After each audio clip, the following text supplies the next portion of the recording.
ਗੁਰੂ ਜੀ ਦੀ ਸਾਜੀ ਨਵਾਜੀ। ਗੁਰੂ ਰੂਪ ਗੁਰੂ ਪਿਆਰੀ ਸਾਧ ਸੰਗਤ ਜੀ, ਵਾਹਿਗੁਰੂ ਜੀ ਕਾ ਖਾਲਸਾ, ਵਾਹਿਗੁਰੂ ਜੀ ਕੀ ਫਤਿਹ। ਸਤਿਗੁਰੂ ਗੁਰਬਾਣੀ ਗੁਰੂ ਵਿੱਚ ਜੋ ਸਾਨੂੰ ਜੀਵਨ ਨੂੰ ਉਪਦੇਸ਼ ਦੇ ਰਹੇ, ਸਾਨੂੰ ਕਿਵੇਂ ਪਤਾ ਲੱਗੇ ਕਿ ਅਸੀਂ ਗੁਰੂ ਨਾਲ ਜੁੜੇ ਵੀ ਹਾਂ ਕਿ ਜਾਂ ਨਹੀਂ ਜੁੜੇ। ਅਸੀਂ ਜੁੜੇ ਹੋਏ ਹਾਂ ਕਿ ਜਾਂ ਅਸੀਂ ਟੁੱਟੇ ਹੋਏ। ਜੁੜੇ ਹੋਇਆਂ ਦੀ ਕੀ ਨਿਸ਼ਾਨੀ ਹੈ, ਕਿਵੇਂ ਸਾਨੂੰ ਪਤਾ ਲੱਗੇ। ਸਾਨੂੰ ਸਮਝਾਉਂਦੇ ਵੀ ਜੋ ਸਾਡਾ ਗੁਰੂ ਹੈ, ਗੁਰੂ ਹੈ ਸ਼ਬਦ, ਜਿਸ ਨੂੰ ਨਾਮ ਆਖੀਏ, ਸੱਚਾ ਸ਼ਬਦ ਆਖੀਏ, ਸ਼ਬਦ ਗੁਰੂ ਦਾ ਨਾਮ ਦਿੱਤਾ। ਹੁਣ ਸਾਨੂੰ ਫਿਰ ਸਮਝਾਉਂਦੇ ਵੀ ਗੁਰੂ ਦੇ ਨਾਲ ਜੁੜੇ ਤੁਸੀਂ ਆਪਦੇ ਆਪ ਨੂੰ ਉਦੋਂ ਹੀ ਸਮਝਿਓ ਜਦੋਂ ਸਾਡੇ ਅੰਦਰੋਂ ਮੋਹ ਖਤਮ ਹੋ ਜੇ, ਜਦੋਂ ਸਾਡੇ ਅੰਦਰੋਂ ਇਹ ਖੁਸ਼ੀ ਗਮੀ ਸੰਸਾਰ ਦੀ ਸਾਡੇ ਮਨ ਨੂੰ ਇਹ ਕਲਾ ਕਲੀ ਸਾਡੇ ਦੁਰਮਤ ਦੀ ਅਗਨ ਸਾਡੇ ਫਿਰ ਸਮਝੋ ਵੀ ਅਸੀਂ ਗੁਰੂ ਨਾਲ ਜੁੜੇ ਹੋਏ ਹਾਂ। ਮਹਾਰਾਜ ਫਰਮਾਉਂਦੇ ਕਬੀਰ, ਗੁਰ ਲਾਗਾ ਤਬ ਜਾਣੀਏ, ਭਜੇ ਮੋਹ ਤਨ ਤਾਪ, ਹਰਿ ਕਾ ਸੋਗ ਦਾਜੇ ਨਹੀਂ, ਤਬ ਹਰਿ ਆਪੇ ਆਪ। ਸਤਿਗੁਰੂ ਕਹਿੰਦੇ ਵੀ ਗੁਰੂ ਵਾਲੇ ਗੁਰੂ ਨਾਲ ਜੁੜੇ ਕਦੋਂ ਸਮਝੋ, ਜਦੋਂ ਇਹ ਮੋਹ ਜਦੋਂ ਇਹ ਤਾਪ ਸਾਡੇ ਮਨ ਨੂੰ ਜਿਹੜਾ ਤੇਈਆ ਤਾਪ ਚੜ੍ਹਦਾ ਤ੍ਰੈ ਗੁਣਾਂ ਦਾ ਮਾਇਆ, ਇਹ ਸਾਡਾ ਤਾਪ ਲੱਥ ਜੇ। ਹਰਗ ਸੋਗ ਸਾਨੂੰ ਦਾਜੇ ਨਾ, ਸਾਡੇ ਮਨ ਨੂੰ ਇਹ ਕਲਾ ਕਲੇਸ਼ ਕੋਈ ਲੱਗੇ ਨਾ, ਇਹ ਸਮਝੋ ਵੀ ਗੁਰੂ ਨਾਲ ਜੁੜਿਆ। ਜੇ ਸਾਨੂੰ ਇਹ ਸਾਰਾ ਕੁਛ ਲੱਗਦਾ ਹੈ, ਸਾਡੇ ਅੰਦਰ ਗਾਲਾ ਕਲੇਸ਼ ਵੀ, ਧਰਮਾਂ ਦੀ ਅਗਨ ਵੀ ਸਾਡੇ ਮਨ ਨੂੰ ਸਾੜਦੀ ਹੈ, ਵੈਰ ਵਿਰੋਧ ਵੀ ਲੱਗਦਾ ਹੈ, ਸਾਡੇ ਮਨ ਨੂੰ ਤਾਪ ਵੀ ਚੜ੍ਹਦਾ ਹੈ, ਸਾਡੇ ਅੰਦਰ ਮੋਹ ਵੀ ਹੈ, ਤੇ ਫਿਰ ਸਮਝੋ ਵੀ ਅਸੀਂ ਗੁਰੂ ਨਾਲ ਜੁੜੇ। ਫਿਰ ਹਜੇ ਸਾਨੂੰ ਜ਼ਰੂਰਤ ਹੈ ਅਭਿਆਸ ਦੀ, ਸਾਨੂੰ ਲੋੜ ਹੈ ਗੁਰੂ ਦੀ ਮੱਤ ਦੀ, ਸਤ ਸੰਗਤ ਦੀ, ਤਾਂ ਕਿ ਸਾਡਾ ਜੇ ਮਨ ਜੁੜਿਆ ਨਹੀਂ ਤੇ ਜੁੜ ਜਾਵੇ। ਹੁਣ ਜੁੜੇਗਾ ਕਿਵੇਂ? ਉਹਦੇ ਵਾਸਤੇ ਸਾਨੂੰ ਗਿਆਨ ਵੀ ਲੈਣਾ ਪੈਣਾ ਤੇ ਉਹਦੇ ਵਾਸਤੇ ਸਾਨੂੰ ਅਭਿਆਸ ਵੀ ਕਰਨਾ ਪੈਣਾ, ਸ਼ਬਦ ਦੀ ਕਮਾਈ ਵੀ ਕਰਨੀ ਪੈਣੀ। ਹੁਣ ਇਹ ਜਿਹੜਾ ਅਸੀਂ ਸਿਮਰਨ ਕਰਦੇ ਹਾਂ, ਸਾਧ ਸੰਗਤ ਕਰਦੇ ਹਾਂ, ਇਸੇ ਕਰਕੇ ਕਰਦੇ ਹਾਂ ਵੀ ਅਸੀਂ ਸ਼ਬਦ ਗੁਰੂ ਦੇ ਨਾਲ ਜੁੜ ਜਾਈਏ, ਵੀ ਜਿਹੜੀ ਸਾਡੀ ਲਿਵ ਸ਼ਬਦ ਨਾਲੋਂ, ਨਾਮ ਦੇ ਨਾਲੋਂ ਟੁੱਟੀ, ਲਿਵ ਟੁੱਟੀ ਹੋਣ ਕਰਕੇ ਹੀ ਸਾਡੇ ਮਨ ਨੂੰ ਇਹ ਤ੍ਰਿਸ਼ਨਾ ਲੱਗੀ, ਮਾਇਆ ਲੱਗੀ, ਤਾਂਹੀਓ ਇੱਕ ਥਾਂ ਤੇ ਰੁਕਦਾ ਨਹੀਂ। ਜਿਸ ਵਰਦਾਈ ਮਾਰੇ ਸਾਨੂੰ ਰੋਜ਼ ਫਰਮਾਉਂਦੇ, ਲਿਵ ਛੁੜਕੀ ਲੱਗੀ ਤ੍ਰਿਸ਼ਨਾ, ਮਾਇਆ ਅਮਰ ਵਰਤਾਇਆ। ਇਹ ਸਾਡੇ ਮਨ ਦੀ ਜੋ ਲਿਵ ਸੀ ਉਹ ਟੁੱਟ ਚੁੱਕੀ ਹੈ। ਲਿਵ ਟੁੱਟੀ ਹੋਣ ਕਰਕੇ ਇਹ ਸਾਡੇ ਮਨ ਨੂੰ ਇਹ ਮਾਇਆ ਲੱਗੀ ਹੋਈ, ਤ੍ਰਿਸ਼ਨਾ ਲੱਗੀ ਹੈ। ਇਹ ਮਨ ਦੀ ਜਿਹੜੀ ਭੁੱਖ ਇਹ ਨਾਮ ਤੋਂ ਬਿਨਾਂ ਜਾਂਦੀ ਨਹੀਂ ਹੈ। ਸੰਸਾਰ ਦੇ ਵਿੱਚ ਜੀਵ ਕੋਲ ਚਾਹੇ ਸਾਰੇ ਪਦਾਰਥ ਹੋਣ, ਸੁੱਖ ਸਹੂਲਤਾਂ ਹੋਣ ਸਰੀਰ ਦੀਆਂ, ਪਰ ਫਿਰ ਵੀ ਉਹਦੇ ਮਨ ਨੂੰ ਸ਼ਾਂਤੀ ਨਹੀਂ ਹੈ। ਉਹਦਾ ਮਨ ਹੈ ਜਿਹੜਾ ਉਹ ਸ਼ਾਂਤ ਹੈ, ਉਹਦਾ ਮਨ ਦੁਖੀ ਹੈ। ਸਾਰਾ ਕੁਛ ਹੁੰਦੇ ਸੁਣਦੇ ਵੀ, ਘਰ ਬਾਰ ਵੀ ਹੈ, ਜ਼ਮੀਨ ਜਾਇਦਾਦ ਵੀ ਹੈ, ਧਨ ਦੀ ਵੀ ਕਮੀ ਨਹੀਂ, ਫਿਰ ਵੀ ਦੁਖੀ ਹੈ, ਫਿਰ ਵੀ ਅਸ਼ਾਂਤ। ਹੁਣ ਇਹ ਸ਼ਾਂਤ ਤਾਂ ਹੈ ਕਿਉਂਕਿ ਮਨ ਨੂੰ ਆਪਦੀ ਜਿਹੜੀ ਖੁਰਾਕ ਹੈ ਉਹ ਖੁਰਾਕ ਨਹੀਂ ਮਿਲਦੀ। ਹੁਣ ਇਹ ਸਰੀਰ ਨੂੰ, ਤਨ ਨੂੰ ਪਾਲਣ ਵਾਸਤੇ ਅਸੀਂ ਇਹ ਤਨ ਨੂੰ ਭੋਜਨ ਦਿੰਦੇ ਹਾਂ, ਤਨ ਵਾਸਤੇ ਸੁੱਖ ਸਹੂਲਤਾਂ ਇਕੱਠੀਆਂ ਕਰ ਲੈਂਦੇ। ਇਹਦੇ ਵਿੱਚ ਮਨ ਵਾਸਤੇ ਕੋਈ ਸੁੱਖ ਸਹੂਲਤ ਨਹੀਂ ਹੈ। ਮਨ ਦਾ ਭੋਜਨ ਵੱਖਰਾ ਹੈ, ਤਨ ਦਾ ਭੋਜਨ ਵੱਖਰਾ ਹੈ। ਮਨ ਦੀ ਖੁਰਾਕ ਵੱਖਰੀ ਹੈ, ਤਨ ਦੀ ਵੱਖਰੀ। ਮਨ ਦੀ ਕਿਰਤ ਵੱਖਰੀ ਹੈ, ਤਨ ਦੀ ਕਿਰਤ ਵੱਖਰੀ ਹੈ। ਮਨ ਵਾਸਤੇ ਧਨ ਵੱਖਰਾ ਹੈ, ਤਨ ਵਾਸਤੇ ਵੱਖਰਾ ਹੈ। ਤਨ ਵਾਸਤੇ ਘਰ ਅਸੀਂ ਇੱਟਾਂ ਤੋਂ ਬਣਾ ਲੈਂਦੇ, ਮਨ ਵਾਸਤੇ ਜਿਹੜਾ ਸੁਖਮ ਘਰ ਨਿਜ ਮਹਿਲ। ਉਹ ਜਦੋਂ ਹੁਣ ਅਸੀਂ ਆਪਦੀ ਮੱਤ ਦੁਆਰਾ ਚੱਲਦਾ ਜੀਵ, ਉਦੋਂ ਫਿਰ ਉਹਨੂੰ ਸਿਮਰਨ ਕਰਨਾ, ਸੰਗਤ ਕਰਨੀ ਔਖੀ ਲੱਗਦੀ। ਬਈ ਸਿਮਰਨ ਕਰਨਾ ਤਾਂ ਬੜਾ ਔਖਾ ਜੀ, ਕਿਹੜਾ ਵਾਹਿਗੁਰੂ ਵਾਹਿਗੁਰੂ ਕਰੇ, ਸੰਗਤ ਕੌਣ ਕਰੇ। ਇਹ ਔਖਾ ਹੁਣ ਸਾਨੂੰ ਓਨਾ ਸਮਾਂ ਹੀ ਲੱਗਦਾ ਜਿੰਨਾ ਸਮਾਂ ਸਾਨੂੰ ਗਿਆਨ ਨਹੀਂ, ਜਿੰਨਾ ਸਮਾਂ ਸਾਨੂੰ ਸੋਝੀ ਨਹੀਂ ਓਨਾ ਸਮਾਂ ਔਖਾ। ਜਿਵੇਂ ਮਾਰੇ ਕਹਿੰਦੇ ਆਖਣ ਔਖਾ ਸਾਚਾ ਨਾਉ, ਬਈ ਜੀਵ ਨੂੰ ਆਖਣਾ ਔਖਾ ਲੱਗਦਾ, ਪਰ ਔਖਾ ਓਨਾ ਸਮਾਂ ਜਿੰਨਾ ਸਮਾਂ ਸਾਨੂੰ ਸਾਡੇ ਮਨ ਦੀ ਖੁਰਾਕ ਨਹੀਂ ਮਿਲਦੀ, ਸਾਨੂੰ ਅੰਮ੍ਰਿਤ ਨਹੀਂ ਆਉਂਦਾ, ਉਹਨਾਂ ਸਮਾਂ ਸਾਨੂੰ ਔਖਾ ਲੱਗਦਾ। ਜਦੋਂ ਸਾਨੂੰ ਸਾਡੇ ਮਨ ਦੀ ਖੁਰਾਕ ਆਉਣ ਲੱਗ ਜਾਂਦੀ, ਫਿਰ ਸਾਨੂੰ ਗਿਆਨ ਹੋ ਜਾਂਦਾ, ਸੋਝੀ ਆ ਜਾਂਦੀ ਵੀ ਸਾਨੂੰ ਸਾਡੇ ਮਨ ਦਾ ਭੋਜਨ ਫੇਰ ਹੀ ਮਿਲਣਾ ਜੇ ਅਸੀਂ ਇਹ ਆਪਣਾ ਸਵਾਸਾਂ ਦਾ ਧਨ ਨਿਰਗੁਣ ਦੇ ਖਜ਼ਾਨੇ 'ਚ ਜਮ੍ਹਾਂ ਕਰਾਵਾਂਗੇ। ਵੀ ਜਿੰਨਾ ਅਸੀਂ ਧਨ ਸਵਾਸਾਂ ਦਾ ਜ਼ਿਆਦਾ ਜਮ੍ਹਾਂ ਕਰਾਵਾਂਗੇ, ਉਨਾ ਹੀ ਸਾਨੂੰ ਮਨ ਦੀ ਖੁਰਾਕ ਮਿਲੇਗੀ, ਸਾਨੂੰ ਨਾਮ ਰਤਨ ਦੀ ਪ੍ਰਾਪਤੀ ਹੋਏਗੀ। ਫਿਰ ਅਸੀਂ ਇਹਦੇ ਵਿੱਚ ਆਲਸ ਨਹੀਂ ਕਰਦੇ, ਫਿਰ ਸਾਨੂੰ ਪਤਾ ਲੱਗ ਜਾਂਦਾ ਵੀ ਇਹ ਸਾਡਾ ਅਸਲ ਕਮਾਈ ਹੈ।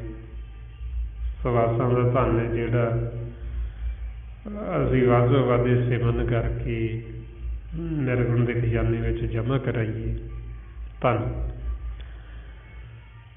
ਇਸ ਧਨ ਦੇ ਬਦਲੇ ਹੀ ਸਾਨੂੰ ਸਾਡੇ ਮਨ ਵਾਸਤੇ ਸੁੱਖ ਸਹੂਲਤਾਂ ਮਿਲਦੀਆਂ। ਜਿਵੇਂ ਹੁਣ ਆਪਾਂ ਧਨ ਵਾਸਤੇ ਕੋਈ ਸਮਾਨ ਖਰੀਦਣ ਜਾਂਦੇ ਹਾਂ, ਦੁਕਾਨ 'ਤੇ ਜਾਂਦੇ ਹਾਂ, ਸ਼ਹਿਰ ਬਾਜ਼ਾਰ ਜਾਂਦੇ ਹਾਂ, ਆਪਾਂ ਕੀ ਕਰਦੇ ਹਾਂ ਵੀ ਉਹਨਾਂ ਨੂੰ ਧਨ ਦਿੰਦੇ ਹਾਂ, ਪੈਸੇ ਦਿੰਦੇ ਹਾਂ ਅਤੇ ਉੱਥੋਂ ਸੌਦਾ ਲੈ ਲੈਂਦੇ ਹਾਂ। ਹੁਣ ਜੇ ਆਪਣੇ ਕੋਲ ਪੈਸੇ ਨਾ ਹੋਣ ਤਾਂ ਆਪਾਂ ਉੱਥੋਂ ਸੌਦਾ ਨਹੀਂ ਲੈ ਸਕਦੇ, ਬਾਜ਼ਾਰੋਂ ਆਪਾਂ ਨੂੰ ਸੌਦਾ ਨਹੀਂ ਮਿਲੇਗਾ। ਜਿੰਨੇ ਪੈਸੇ ਹੈਗੇ ਉਹਨਾਂ ਲੈ ਲਾਂਗੇ। ਹੁਣ ਇਸੇ ਤਰ੍ਹਾਂ ਹੀ ਸਾਡੇ ਇਹ ਅੰਦਰ ਮਨ ਵਾਸਤੇ ਹੱਟ ਲਾਈ ਹੋਈ, ਜਿੱਥੋਂ ਮਨ ਦੀ ਖੁਰਾਕ ਮਿਲਦੀ ਉਹਨੂੰ ਕਹਿੰਦੇ ਮੋਖ ਦਾ ਹੱਟ। ਚੌਥਾ ਹੱਟ ਮੁਕਤੀ ਦਾ ਹੱਟ, ਜਿੱਥੋਂ ਸਾਨੂੰ ਅਮਰ ਪਦਵੀ ਮਿਲਦੀ, ਜਿੱਥੋਂ ਸਾਨੂੰ ਸਾਡੇ ਮਨ ਦਾ ਭੋਜਨ ਅੰਮ੍ਰਿਤ ਰਸ ਮਿਲਦਾ, ਸਾਨੂੰ ਨਾਮ ਰਤਨ ਦੀ ਪ੍ਰਾਪਤੀ ਹੁੰਦੀ। ਉਸ ਹੱਟ ਨੂੰ ਕਹਿੰਦੇ ਮੋਖ ਦਾ ਹੱਟ। ਦਸਵਾਂ ਦਵਾਰ, ਨਿਜ ਮਹਿਲ, ਥਿਰ ਘਰ, ਮੰਦਰ, ਕੋਠੜੀ, ਗੜ੍ਹ, ਗੁਰਦੁਆਰਾ, ਇਹ ਸਾਰੇ ਉਸੇ ਹੱਟ ਦੇ ਨਾਮ ਨੇ। ਹਰੀ ਦਾ ਮੰਦਰ ਵੀ ਕਹਿੰਦੇ, ਹਰ ਮੰਦਰ ਹਰ ਕਾ ਹਾਟ ਹੈ, ਵੀ ਇਹ ਹਰੀ ਦਾ ਮੰਦਰ ਵੀ ਹੈ ਅਤੇ ਹਰੀ ਦਾ ਹੱਟ ਵੀ ਹੈ। ਇਸ ਹੱਟ ਦਾ ਜੋ ਮਾਲਕ ਉਹ ਪਰਮਾਤਮਾ ਆਪ ਹੈ, ਨਿਰੰਕਾਰ ਵਾਹਿਗੁਰੂ। ਹੁਣ ਜਦ ਤੱਕ ਅਸੀਂ ਇਸ ਸਵਾਸਾਂ ਦਾ ਧਨ ਜਮ੍ਹਾਂ ਨਹੀਂ ਕਰਾਉਂਦੇ ਇੱਥੇ ਸਾਹਮਣੇ ਨਿਰਗੁਣ ਦੇ ਖਜ਼ਾਨੇ ਵਿੱਚ, ਉਹਨਾਂ ਸਮਾਂ ਸਾਨੂੰ ਉਸ ਹੱਟ ਤੋਂ ਸੌਦਾ ਮਿਲ ਨਹੀਂ ਸਕਦਾ। ਮਾਰੇ ਫਰਮਾਉਂਦੇ ਬਿਨ ਦਮ ਕੇ ਸੌਦਾ ਨਹੀਂ ਹਾਟ, ਬਿਨ ਬੋਹਿਤ ਸਾਗਰ ਨਹੀਂ ਬਾਟ, ਬਿਨ ਗੁਰ ਸੇਵੇ ਘਾਟੀ ਘਾਟ। ਸਤਿਗੁਰੂ ਕਹਿੰਦੇ ਵੀ ਜਦ ਤੱਕ ਤੁਸੀਂ ਇਹ ਦਮ ਕਹਿੰਦੇ ਇਹਨਾਂ ਸਵਾਸਾਂ ਨੂੰ, ਜਦ ਤੱਕ ਤੁਸੀਂ ਇਹ ਦਮ ਜਮ੍ਹਾਂ ਨਹੀਂ ਕਰਾਓਗੇ, ਜਦ ਤੱਕ ਇਹ ਸਵਾਸਾਂ ਦਾ ਧਨ ਤੁਸੀਂ ਨਿਰਗੁਣ ਦੇ ਖਜ਼ਾਨੇ 'ਚ ਜਮ੍ਹਾਂ ਨਹੀਂ ਕਰਾਓਗੇ, ਤੁਹਾਨੂੰ ਉਹ ਹੱਟ ਤੋਂ ਸੌਦਾ ਨਹੀਂ ਮਿਲੇਗਾ। ਜਿਵੇਂ ਬੋਹਿਤ ਤੋਂ ਬਿਨਾਂ, ਬੇੜੀ ਤੋਂ ਬਿਨਾਂ ਅਸੀਂ ਸਾਗਰ ਨੂੰ ਪਾਰ ਨਹੀਂ ਹੋ ਸਕਦੇ, ਧਨ ਤੋਂ ਬਿਨਾਂ ਅਸੀਂ ਹੱਟੀ ਤੋਂ ਸੌਦਾ ਨਹੀਂ ਲੈ ਸਕਦੇ। ਅਤੇ ਇਸੇ ਤਰ੍ਹਾਂ ਹੀ ਫਿਰ ਸਿਮਰਨ ਤੋਂ ਬਿਨਾਂ ਸਾਨੂੰ ਘਾਟਾ ਹੀ ਘੱਟ। ਜਿਹੜੇ ਜੀਵ ਸਿਮਰਨ ਨਹੀਂ ਕਰਦੇ, ਸਤ ਸੰਗਤ ਨਹੀਂ ਕਰਦੇ, ਉਹ ਇਹ ਨਾ ਜਾਣਨ ਵੀ ਅਸੀਂ ਬੜਾ ਲਾਹਾ ਕੱਟਦੇ ਹਾਂ, ਵੀ ਅਸੀਂ ਬੜੀ ਧਨ ਦੌਲਤ ਇਕੱਠੀ ਕਰ ਰਹੇ ਹਾਂ, ਅਸੀਂ ਬੜਾ ਲਾਹਾ ਲੈ ਰਹੇ ਹਾਂ। ਉਹ ਲਾਹਾ ਨਹੀਂ ਲੈਂਦੇ, ਉਹ ਘਾਟਾ ਹੀ ਘਾਟੇ 'ਚ ਜਾ ਰਹੇ ਹੋ। ਸਿਮਰਨ ਨਹੀਂ ਕਰੇਗਾ ਅਤੇ ਸਤਿਗੁਰੂ ਕਹਿੰਦੇ ਘਾਟਾ ਹੀ ਘਾਟਾ, ਬਿਨ ਗੁਰ ਸੇਵੇ ਘਾਟੇ ਘਾਟ। ਵੀ ਜਿਹੜਾ ਜੀਵ ਸਿਮਰਨ ਕਰਦਾ ਹੀ ਨਹੀਂ, ਉਹਨੂੰ ਤਾਂ ਘਾਟਾ ਹੀ ਘਾਟਾ, ਰੋਜ਼ ਹੀ ਘਾਟਾ। ਸੋ ਸੰਸਾਰੀ ਕਿਸੇ ਕੰਮ ਦੇ ਵਿੱਚ ਜੀਵ ਨੂੰ ਘਾਟਾ ਪੈ ਜੇ ਅਤੇ ਉਹ ਕਿੰਨਾ ਬਿਲਕਦਾ, ਕਿੰਨਾ ਰੋਂਦਾ ਵੀ ਮੈਂ ਤਾਂ ਲੁੱਟੇ ਗਿਆ ਜੀ, ਮੈਂ ਤਾਂ ਮਾਰਿਆ ਗਿਆ, ਮੈਨੂੰ ਇੰਨਾ ਘਾਟਾ ਪੈ ਗਿਆ ਜੀ। ਅਤੇ ਇਹਦਾ ਹੁਣ ਜੀਵ ਨੂੰ ਗਿਆਨ ਨਹੀਂ, ਸੋਝੀ ਨਹੀਂ, ਜਦ ਤੱਕ ਸੰਗਤ ਨਹੀਂ ਕਰਦਾ ਵੀ ਮੈਨੂੰ ਕਿੰਨਾ ਘਾਟਾ ਪੈ ਰਿਹਾ ਰੋਜ਼। ਬਈ ਇੰਨਾ ਕੀਮਤੀ ਬੜਮੁੱਲਾ ਧਨ ਸਵਾਸਾਂ ਦਾ, ਇਸ ਸੰਸਾਰ ਦੀ ਅਸੀਂ ਸਾਰੀ ਧਨ ਦੌਲਤ ਇਕੱਠੀ ਕਰ ਲਈਏ, ਸਾਰੇ ਪਦਾਰਥ ਇਕੱਠੇ ਕਰ ਲਈਏ, ਢੇਰ ਲਾ ਲਈਏ ਅਤੇ ਆਖੀਏ ਵੀ ਇੱਕ ਸਵਾਸ ਦੇ ਦਿਓ ਜੀ, ਇਹ ਨਹੀਂ ਮਿਲਦਾ ਇਹਨਾਂ ਦੇ ਬਦਲੇ। ਅਤੇ ਸਾਡੇ ਵਿਅਰਥ ਜਾ ਰਹੇ, ਇੰਨਾ ਕੀਮਤੀ ਵਡਮੁੱਲਾ ਧਨ ਵਿਅਰਥ ਜਾ ਰਿਹਾ ਅਤੇ ਸਾਨੂੰ ਕਿੰਨਾ ਘਾਟਾ ਪੈਂਦਾ। ਇਸ ਲਈ ਫਿਰ ਭਗਤਾਂ ਨੇ ਆਖਿਆ ਵੀ ਸਾਨੂੰ ਐਸੇ ਵਣਜ, ਐਸੇ ਵਪਾਰ ਦੇ ਵਿੱਚ ਸਾਨੂੰ ਕੋਈ ਲਾਹਾ ਨਹੀਂ ਵੀ ਜਿਹਦਾ ਸਾਡਾ ਵਿਆਜ ਰੋਜ਼ ਵੱਧਦਾ ਜਾ ਰਿਹਾ, ਵੀ ਉਹਦੇ ਉੱਤੇ ਵੀ ਮੂਲ ਘਟਦਾ ਜਾ ਰਿਹਾ ਅਤੇ ਵਿਆਜ ਵੱਧਦਾ ਜਾ ਰਿਹਾ। ਮਹਾਰਾਜ ਕਹਿੰਦੇ ਮੋਹੇ ਐਸੇ ਵਣਜ ਸਿਉ ਨਾਹੀ ਕਾਜ, ਜਿਤ ਘਟੇ ਮੂਲ ਨਿਤ ਬੜੇ ਵਿਆਜ। ਵੀ ਜਿਹੜਾ ਮੂਲ ਰੂਪੀ ਧਨ ਸਾਨੂੰ ਸਵਾਸਾਂ ਦਿੱਤਾ ਇਹ ਤਾਂ ਘਟਦਾ ਜਾ ਰਿਹਾ, ਉਹ ਅਸੀਂ ਧਨ ਖਰਚ ਕਰਦੇ ਜਾ ਰਹੇ ਹਾਂ, ਉਹ ਘਟਦਾ ਜਾ ਰਿਹਾ ਅਤੇ ਵਿਆਜ ਉੱਤੇ ਵੱਧਦਾ ਜਾ ਰਿਹਾ। ਕਿਉਂਕਿ ਜਦੋਂ ਅਸੀਂ ਇਸ ਧਨ ਨੂੰ ਸਾਂਭਾਂਗੇ ਨਹੀਂ ਅਤੇ ਸਾਨੂੰ ਇਹਦਾ ਲਾਹਾ ਨਹੀਂ ਹੈ, ਅਤੇ ਫਿਰ ਸਾਡਾ ਜਿਹੜਾ ਵਿਆਜ ਹੈ ਉੱਤੇ ਹੋਰ ਵੱਧਦਾ ਜਾਣਾ। ਇਸੇ ਕਰਕੇ ਫਿਰ ਮਨਮੁਖ ਜੀਵ ਨੂੰ ਸਜ਼ਾ ਮਿਲਦੀ ਅੰਤ ਸਮੇਂ ਵੀ ਤੈਨੂੰ ਇੰਨਾ ਵਡਮੁੱਲਾ ਕੀਮਤੀ ਧਨ ਦਿੱਤਾ ਸੀ, ਤੂੰ ਉਸ ਧਨ ਦੇ ਬਦਲੇ ਵਣਜ ਵਪਾਰ ਕਰਨਾ ਸੀ, ਤੂੰ ਨਾਮ ਰਤਨ ਦੀ ਪ੍ਰਾਪਤੀ ਕਰਨੀ ਸੀ, ਤੂੰ ਆਪਣੇ ਮਨ ਦਾ ਭੋਜਨ ਅੰਮ੍ਰਿਤ ਰਸ ਲੈਣਾ ਸੀ, ਅਤੇ ਤੂੰ ਇੰਨਾ ਵਡਮੁੱਲਾ ਧਨ ਸਾਰਾ ਉੱਥੇ ਵਿਅਰਥ ਹੀ ਖਰਚ ਕਰੇ, ਵਿਅਰਥ ਹੀ ਖਰਾਬ ਕਰੇ। ਇਸ ਲਈ ਜਦੋਂ ਮਨਮੁਖ ਤੋਂ ਲੇਖਾ ਮੰਗਿਆ ਜਾਂਦਾ ਉਹਦੇ ਕੋਲ ਕੋਈ ਹਿਸਾਬ ਹੀ ਨਹੀਂ ਹੁੰਦਾ। ਮਹਾਰਾਜ ਸੱਚੇ ਪਾਤਸ਼ਾਹ ਕਹਿੰਦੇ ਮਨਮੁਖ ਮੂਲ ਗਵਾਏ ਕਿਆ ਲਿਖ ਲੈ ਜਾਏ, ਵੀ ਉਹਨੇ ਤਾਂ ਜਿਹੜਾ ਮੂਲ ਦਿੱਤਾ ਸੀ ਉਹ ਵੀ ਗਵਾ ਕੇ ਚਲਾ ਗਿਆ। ਉਹਨੇ ਹੋਰ ਜਿਵੇਂ ਇੱਕ ਤਾਂ ਧਨ ਹੁੰਦਾ, ਆਪਾਂ ਮਾਂ ਪਿਓ ਬੱਚੇ ਨੂੰ ਧਨ ਦੇਣ ਵੀ ਪੁੱਤ ਤੂੰ ਆਹ ਕੰਮ ਕਰ ਲਾ ਅਤੇ ਤੂੰ ਬਾਅਦ 'ਚੋਂ ਇਹ ਵਾਪਸ ਕਰਦੀ ਅਤੇ ਤੂੰ ਹੋਰ ਇਹਦੇ ਤੋਂ ਲਾਹਾ ਕੱਟ ਲਈ ਆਪਦਾ। ਹੁਣ ਜੇ ਤਾਂ ਬੱਚਾ ਕਾਬਲ ਹੈ ਉਹ ਤਾਂ ਫਿਰ ਉਹ ਧਨ ਨੂੰ ਸਾਂਭ ਕੇ ਅਤੇ ਉਹ ਅੱਗੇ ਆਪਦਾ ਵਪਾਰ ਇੰਨਾ ਵਧਾ ਲੈਂਦਾ ਵੀ ਉਹ ਮਾਂ ਪਿਓ ਨੂੰ ਵੀ ਵਾਪਸ ਕਰ ਦਿੰਦਾ, ਮਾਤਾ ਪਿਤਾ ਨੂੰ ਵੀ ਖੁਸ਼ੀ ਹੁੰਦੀ ਵੀ ਚਲੋ ਬੱਚੇ ਨੂੰ ਜਿਹੜੀ ਪੂੰਜੀ ਦਿੱਤੀ ਸੀ ਉਹਨੇ ਉਹਦਾ ਲਾਹਾ ਖੱਟ ਲਿਆ। ਅਤੇ ਕਈ ਨਲਾਇਕ ਹੁੰਦੇ ਵੀ ਜਿਹੜੇ ਮਾਂ ਪਿਓ ਨੇ ਦਿੱਤਾ ਉਹ ਲਾਹਾ ਦਾ ਕੀ ਖੱਟਣਾ, ਉਹ ਵੀ ਨਸ਼ੇ 'ਚ ਬਰਬਾਦ ਕਰ ਦਿੰਦੇ, ਉਹ ਵੀ ਸਾਰਾ ਖਰਚ ਕਰ ਦਿੰਦੇ। ਅਤੇ ਉਹ ਮਾਂ ਪਿਓ ਨੂੰ ਵੀ ਦੁੱਖ ਹੁੰਦਾ ਵੀ ਦੇਖੋ ਇਹਨਾਂ ਨੇ ਲਾਹਾ ਦਾ ਕੀ ਖੱਟਣਾ ਸੀ, ਜਿਹੜੇ ਦਿੱਤੇ ਸੀ ਉਹ ਵੀ ਸਾਰੇ ਬਰਬਾਦ ਕਰਤੇ। ਸੋ ਇਸੇ ਤਰ੍ਹਾਂ ਹੀ ਫਿਰ ਸਾਡੇ ਮਾਤਾ ਪਿਤਾ ਨੇ ਸਾਨੂੰ ਇਸ ਵਾਸਾ ਰੂਪੀ ਧਨ ਦਿੱਤਾ ਹੈ ਵਡਮੁੱਲਾ ਕੀਮਤੀ। ਇਹ ਆਪਾਂ ਨੂੰ ਕਹਿੰਦੇ ਵੀ ਹੁਣ ਇਸ ਵਾਸਾਂ ਦੁਆਰਾ ਤੁਸੀਂ ਵਣਜ ਕਰਨਾ, ਵਪਾਰ ਕਰਨਾ, ਤੁਸੀਂ ਇਹ ਨਾਮ ਦੀ ਖੇਤੀ ਕਰਨੀ, ਜਿਹਦੇ ਨਾਲ ਤੁਹਾਨੂੰ ਫਿਰ ਲਾਹਾ ਪ੍ਰਾਪਤ ਹੋਣਾ। ਹੁਣ ਅਗਿਆਨਤਾ ਦੇ ਵਿੱਚ ਜੀਵ ਜਿਹੜਾ ਬਚਪਨ ਤਾਂ ਉਹ ਪਹਿਲਾਂ ਮੌਜ ਮਸਤੀ 'ਚ ਕੱਢ ਲੈਂਦੇ, ਅਸੀਂ ਵੀ ਕਹਿੰਦੇ ਵੀ ਚਲੋ ਬੱਚੇ ਆ ਜੀ, ਫਿਰ 30 ਵਾਰ ਇਹ ਹੋਰ ਲੰਘ ਜਾਂਦੇ ਮੌਜ ਮਸਤੀ 'ਚ, ਫਿਰ ਨਹੀਂ ਸਿਮਰਨ ਕਰਦਾ, ਫਿਰ 30 ਹੋਰ ਲੰਘ ਗਏ, ਫਿਰ ਵਡੇਪਾ ਆ ਗਿਆ ਅਤੇ ਫਿਰ ਹੁੰਦਾ ਨਹੀਂ ਹੈ। ਮਹਾਰਾਜ ਕਹਿੰਦੇ 12 ਵਰਸ ਬਾਲਪਨ ਬੀਤੇ, 30 ਵਰਸ ਕਿਛ ਤਪ ਨ ਕੀਆ। ਬਈ 12 ਵਰੇ ਤਾਂ ਬਚਪਨ 'ਚ ਹੀ ਗੁਜ਼ਰ ਗਈ। 12 ਵਰਸ ਬਾਲਪਨ ਬੀਤੇ, 30 ਵਰਸ ਕਿਛ ਤਪ ਨ ਕੀਆ। ਫਿਰ ਕਹਿੰਦੇ ਵੀ ਫਿਰ ਵਿਰਧ ਹੋ ਗਏ। 30 ਵਰਸ ਕਿਛ ਦੇਵ ਨ ਪੂਜਾ, ਫਿਰ ਪਛਤਾਨਾ ਵਿਰਧ ਪਿਆ। ਮੇਰੀ ਕਰਤੇ ਜਨਮ ਗਿਆ।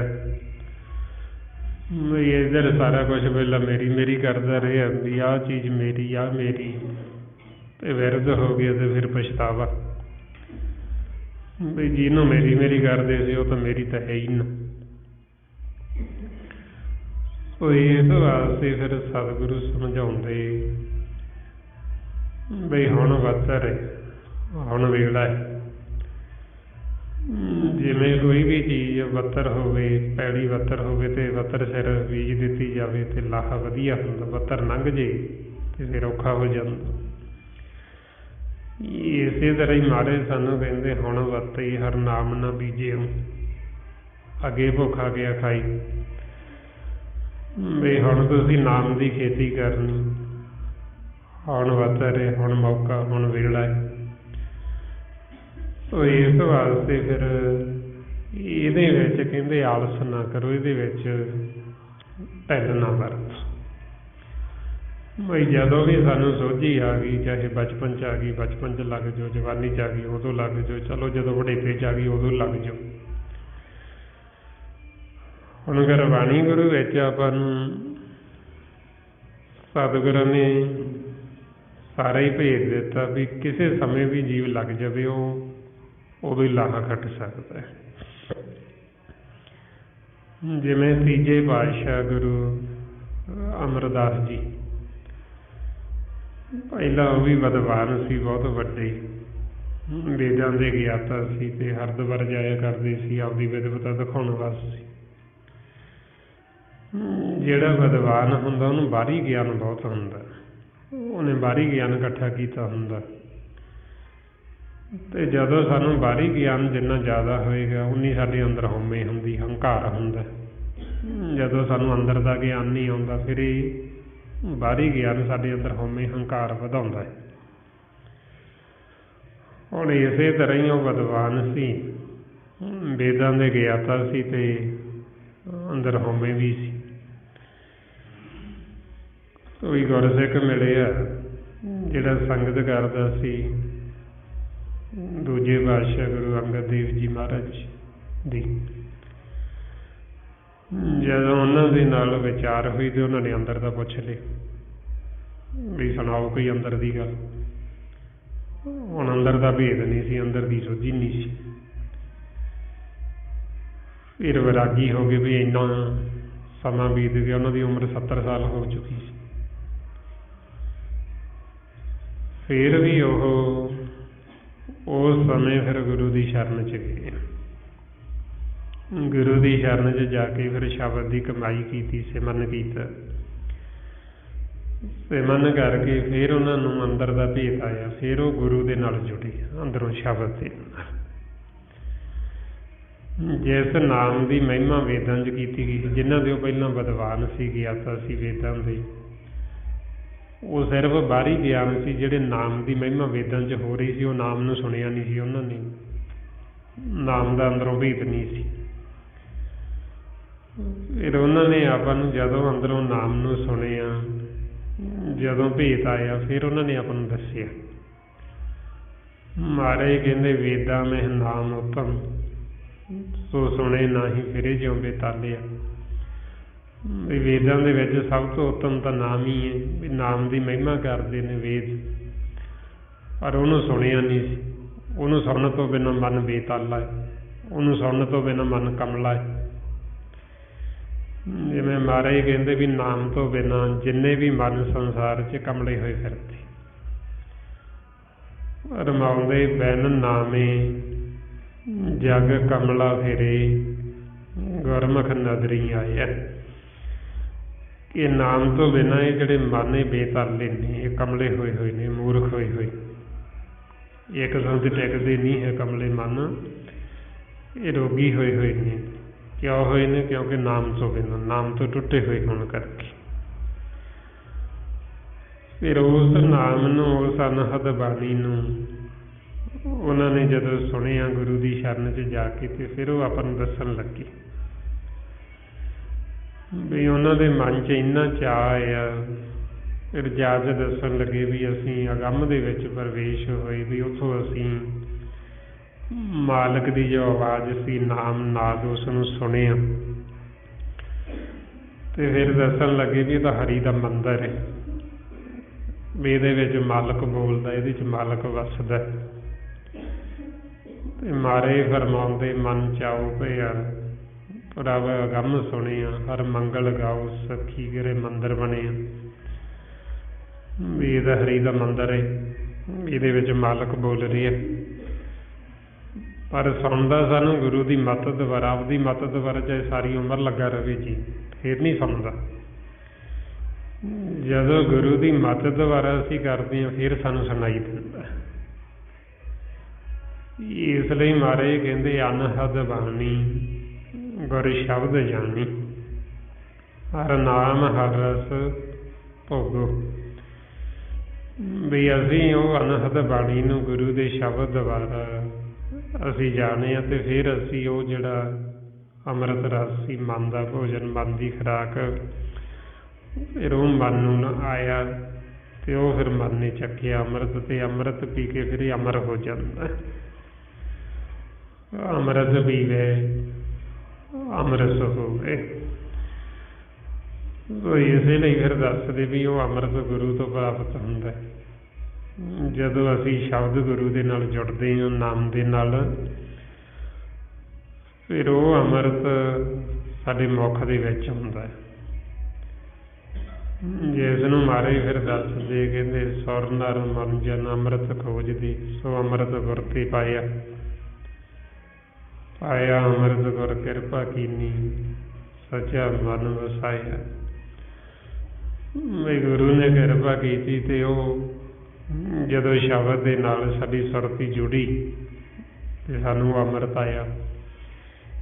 ਜਿਸ ਅੰਮ੍ਰਿਤ ਨੂੰ ਦੇਵੀ ਦੇਵਤੇ ਖੋਜਦੇ ਵੀ ਸਾਨੂੰ ਅੰਮ੍ਰਿਤ ਦੀ ਪ੍ਰਾਪਤੀ ਹੋ ਜਾਏ, ਅਤੇ ਉਹ ਅੰਮ੍ਰਿਤ ਸਾਨੂੰ ਸ਼ਬਦ ਗੁਰੂ ਦੇ ਨਾਲ ਜੁੜ ਕੇ ਆਉਂਦਾ। ਸੋ ਉਹੀਓ ਅੰਮ੍ਰਿਤ ਫਿਰ ਜਦੋਂ ਆਪਾਂ ਪੰਜਾਂ ਪਿਆਰਿਆਂ ਪਾਸ ਜਾਂਦੇ ਹਾਂ, ਗੁਰੂ ਦੀ ਸ਼ਰਨ 'ਚ ਜਾਂਦੇ ਹਾਂ, ਉਹ ਵੀ ਸਾਨੂੰ ਉਹੀਓ ਅੰਮ੍ਰਿਤ ਦਿੰਦੇ, ਕਿਉਂਕਿ ਅੰਮ੍ਰਿਤ ਇੱਕ ਹੀ ਹੈ, ਅੰਮ੍ਰਿਤ ਦੋ ਨਹੀਂ ਹੈ। ਮਹਾਰਾਜ ਕਹਿੰਦੇ ਜਨ ਵਡਿਆਈ ਤੇਰੇ ਨਾਮ ਕੀ, ਤੇਰਾ ਤੇ ਮਨ ਮਾਹੇ, ਨਾਨਕ ਅੰਮ੍ਰਿਤ ਏਕ ਹੈ ਦੂਜਾ ਅੰਮ੍ਰਿਤ ਨਾ ਹੈ। ਬਈ ਅੰਮ੍ਰਿਤ ਇੱਕ ਹੀ ਹੈ, ਅੰਮ੍ਰਿਤ ਦੋ ਨਹੀਂ ਹੈ। ਜਿਹੜਾ ਅੰਮ੍ਰਿਤ ਸਾਨੂੰ ਅੰਦਰੋਂ ਆਉਂਦਾ ਹੈ ਸ਼ਬਦ ਦੇ ਨਾਲ ਜੁੜ ਕੇ, ਉਹੀਓ ਅੰਮ੍ਰਿਤ ਫਿਰ ਗੁਰੂ ਬਾਹਰ ਤਿਆਰ ਕਰਦੇ ਨੇ ਦ੍ਰਿਸ਼ਟੀ ਦੁਆਰਾ, ਜਿਹੜੇ ਗੁਰਮੁਖ ਨਾਮ ਦੇ ਨਾਲ ਜੁੜੇ ਹੁੰਦੇ, ਜਿਨ੍ਹਾਂ ਦੀ ਲੈਵ ਨਾਮ ਦੇ ਨਾਲ ਜੁੜੀ ਹੈ, ਉਹ ਗੁਰਸਿੱਖ ਫਿਰ ਗੁਰੂ ਦੀ ਪਦਵੀ 'ਤੇ ਲੱਗਦੇ। ਜਿਵੇਂ ਗੁਰੂ ਗੋਬਿੰਦ ਸਿੰਘ ਜੀ ਮਹਾਰਾਜ ਨੇ ਜਦੋਂ ਅਨੰਦਪੁਰ ਸਾਹਿਬ ਦੀ ਧਰਤੀ 'ਤੇ ਅੰਮ੍ਰਿਤ ਤਿਆਰ ਕੀਤਾ, ਸੰਤ ਤਾਂ ਉਹਨਾਂ ਨੇ ਪਹਿਲਾਂ ਹੀ ਸਾਰਿਆਂ ਦੇ ਮਨਾਂ ਨੂੰ ਬਣਾਇਆ ਹੋਇਆ ਸੀ। ਪਹਿਲਾਂ ਸਾਡਾ ਮਨ ਸੰਤ ਬਣਦਾ, ਅਤੇ ਜਿਹੜਾ ਸੰਤ ਹੈ ਉਹ ਅੰਦਰੋਂ ਅੰਮ੍ਰਿਤ ਪੀਂਦਾ। ਸਾਰੇ ਜਿਹੜੇ ਗੁਰਮੁਖ ਸੀ ਸੰਤ ਪਦ 'ਤੇ ਪਹੁੰਚੇ ਹੋਏ ਸੀ, ਅਤੇ ਸੰਤ ਅੰਦਰੋਂ ਅੰਮ੍ਰਿਤ ਪੀਂਦੇ ਸੀ। ਫਿਰ ਉਹੀਓ ਅੰਮ੍ਰਿਤ ਗੁਰੂ ਗੋਬਿੰਦ ਸਿੰਘ ਜੀ ਮਹਾਰਾਜ ਨੇ ਜਦੋਂ ਸੰਤ ਤੋਂ ਸਿਪਾਹੀ ਬਣਾਇਆ, ਵੀ ਸੰਤ ਸਿਪਾਹੀ ਨੇ ਇਸ ਸਰੀਰ ਤੋਂ ਵੱਖ ਹੋ ਕੇ ਬਾਹਰ ਵੀ ਚੱਲਣਾ, ਵੀ ਜਿਵੇਂ ਤੁਸੀਂ ਅੰਦਰ ਅੰਮ੍ਰਿਤ ਪੀਂਦੇ ਹੋ ਇਸੇ ਤਰ੍ਹਾਂ ਇਹ ਬਾਹਰ ਬ੍ਰਹਮ ਦੇ ਵਿੱਚ ਵੀ ਅੰਮ੍ਰਿਤ ਦੀ ਵਰਖਾ ਹੋ ਰਹੀ ਹੈ, ਇੱਥੇ ਵੀ ਅੰਮ੍ਰਿਤ ਹੈ। ਫਿਰ ਉਹੀਓ ਬਾਹਰੋਂ ਬ੍ਰਹਮ ਦੇ ਵਿੱਚੋਂ ਅੰਮ੍ਰਿਤ ਤਿਆਰ ਕਰਕੇ ਗੁਰੂ ਗੋਬਿੰਦ ਸਿੰਘ ਜੀ ਮਹਾਰਾਜ ਨੇ ਫਿਰ ਉਹ ਅੰਮ੍ਰਿਤ ਪਹਿਲਾਂ ਪੰਜਾਂ ਪਿਆਰਿਆਂ ਨੂੰ ਦਿੱਤਾ। ਜਦੋਂ ਉਹਨਾਂ ਨੂੰ ਦਿੱਤਾ ਅਤੇ ਉਹਨਾਂ ਨੂੰ ਪਹਿਲਾਂ ਫਿਰ ਚੈੱਕ ਕਰਾਇਆ ਵੀ ਦੇਖੋ ਵੀ ਜਿਹੜਾ ਤੁਸੀਂ ਅੰਦਰੋਂ ਪੀਂਦੇ ਹੋ ਵੀ ਇਹਦੇ 'ਚ ਕੋਈ ਫਰਕ ਤਾਂ ਨਹੀਂ, ਕੋਈ ਅੰਤਰ ਤਾਂ ਨਹੀਂ ਹੈ। ਜਦੋਂ ਉਹਨਾਂ ਨੇ ਚੈੱਕ ਕੀਤਾ ਪੀਤਾ, ਅਤੇ ਉਹਨਾਂ ਨੇ ਫਿਰ ਆਖਿਆ ਵੀ ਕੋਈ ਫਰਕ ਨਹੀਂ ਜੀ, ਵੀ ਜਿਹੜਾ ਅਸੀਂ ਅੰਦਰੋਂ ਪੀਂਦੇ ਹਾਂ ਸ਼ਬਦ ਗੁਰੂ ਨਾਲ ਜੁੜ ਕੇ ਜਿਹੜਾ ਸਾਨੂੰ ਅੰਦਰੋਂ ਅੰਮ੍ਰਿਤ ਆਉਂਦਾ ਹੈ, ਉਹੀਓ ਅੰਮ੍ਰਿਤ ਇਹ ਹੈ, ਵੀ ਕੋਈ ਫਰਕ ਨਹੀਂ। ਕਿਉਂਕਿ ਮਹਾਰਾਜ ਕਹਿੰਦੇ ਨਾ ਵੀ ਅੰਮ੍ਰਿਤ ਇੱਕ ਹੀ ਹੈ, ਨਾਨਕ ਅੰਮ੍ਰਿਤ ਏਕ ਹੈ ਦੂਜਾ ਅੰਮ੍ਰਿਤ ਨਾ ਹੈ। ਅੰਮ੍ਰਿਤ ਇੱਕੋ ਹੀ ਹੈ, ਦੋ ਅੰਮ੍ਰਿਤ ਨਹੀਂ। ਫਿਰ ਗੁਰੂ ਗੋਬਿੰਦ ਸਿੰਘ ਜੀ ਮਹਾਰਾਜ ਨੇ ਉਹਨਾਂ ਪੰਜਾਂ ਪਿਆਰਿਆਂ ਨੂੰ ਵਿਧੀ ਤਰੀਕਾ ਦੱਸਿਆ ਵੀ ਹੁਣ ਤੁਸੀਂ ਇਹ ਅੰਮ੍ਰਿਤ ਤਿਆਰ ਕਰੋ।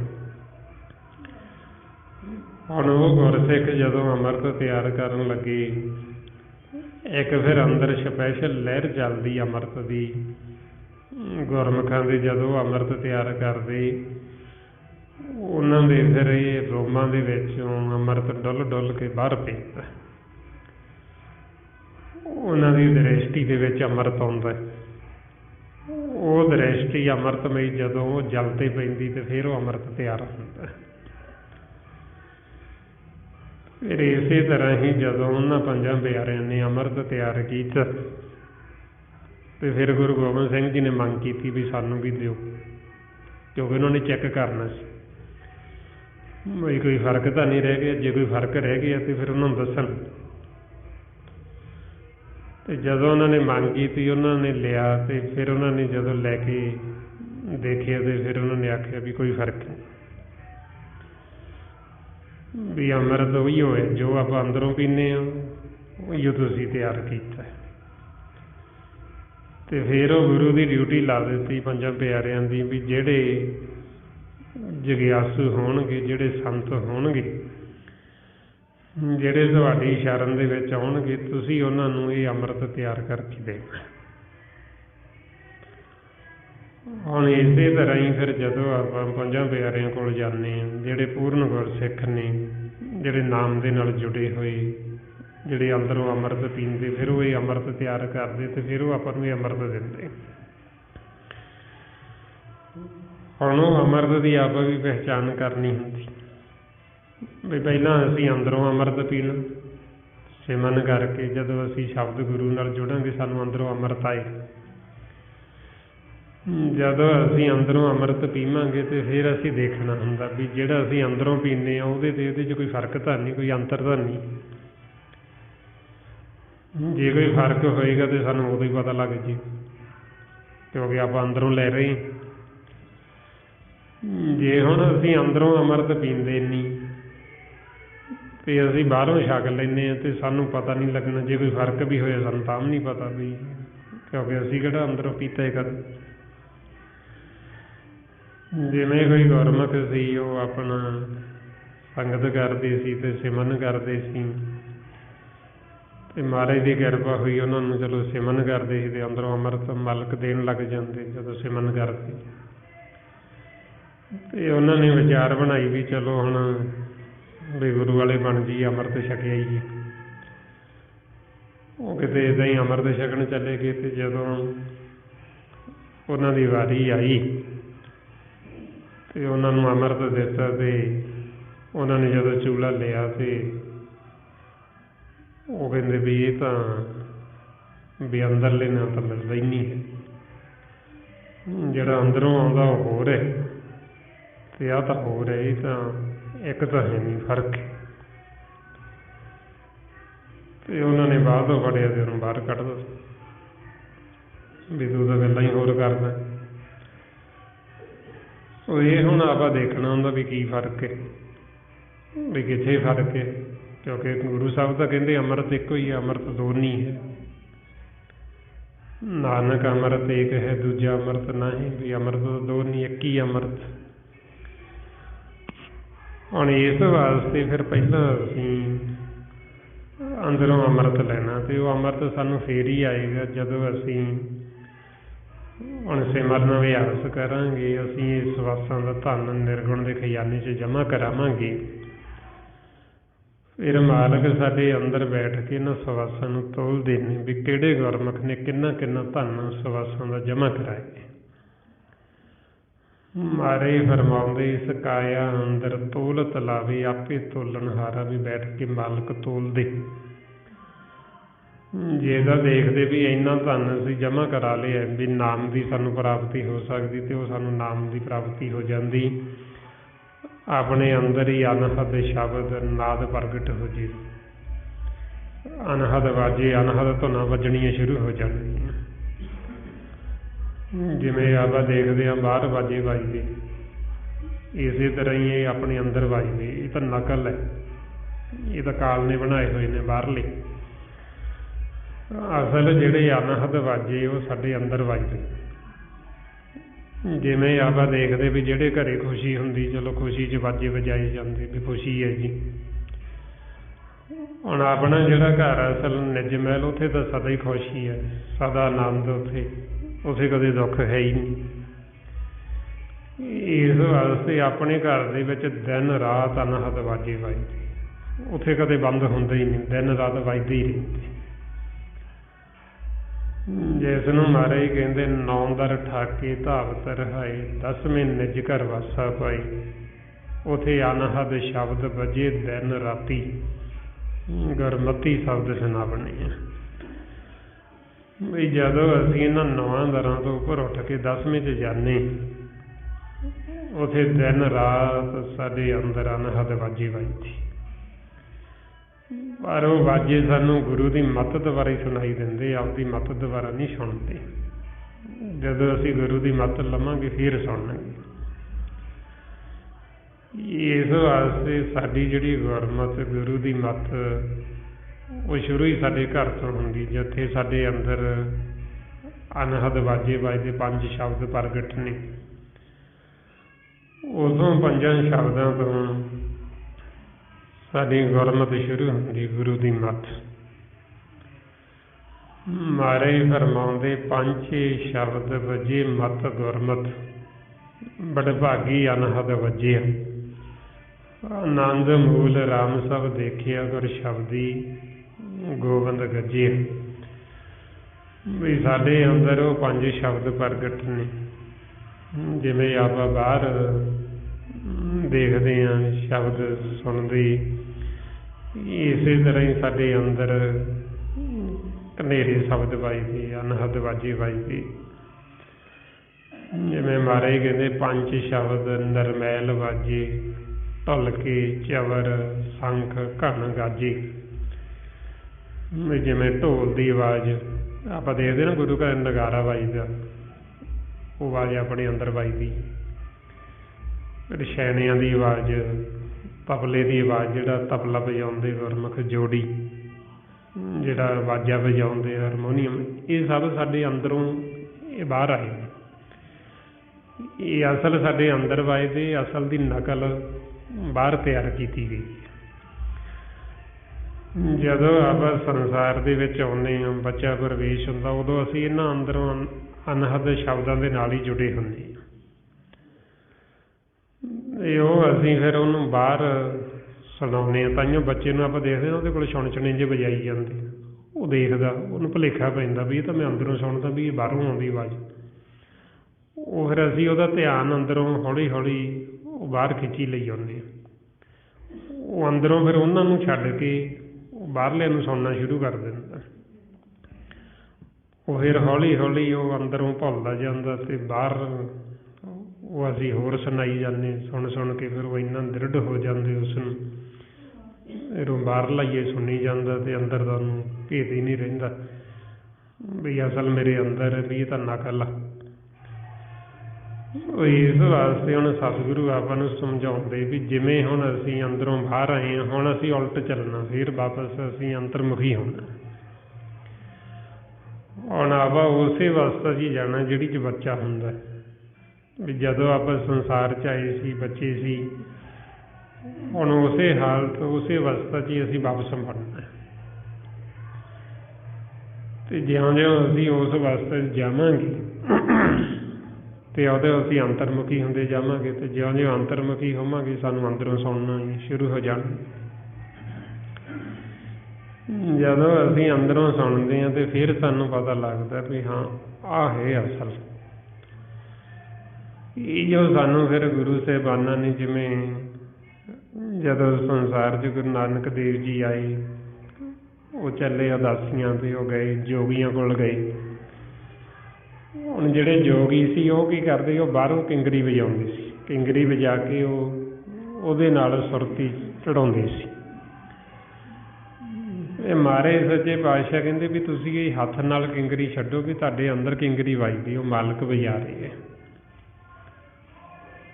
ਅਨਹਦ ਕਿੰਗਰੀ, ਵੀ ਤੁਸੀਂ ਉਹਨੂੰ ਸੁਣੋ ਅੰਦਰੋਂ। ਵੀ ਇਹ ਤਾਂ ਤੁਸੀਂ ਹੱਥਾਂ ਨਾਲ ਵਜਾਉਂਦੇ, ਤੁਹਾਨੂੰ ਇਹ ਵਜਾਉਣ ਦੀ ਲੋੜ ਨਹੀਂ।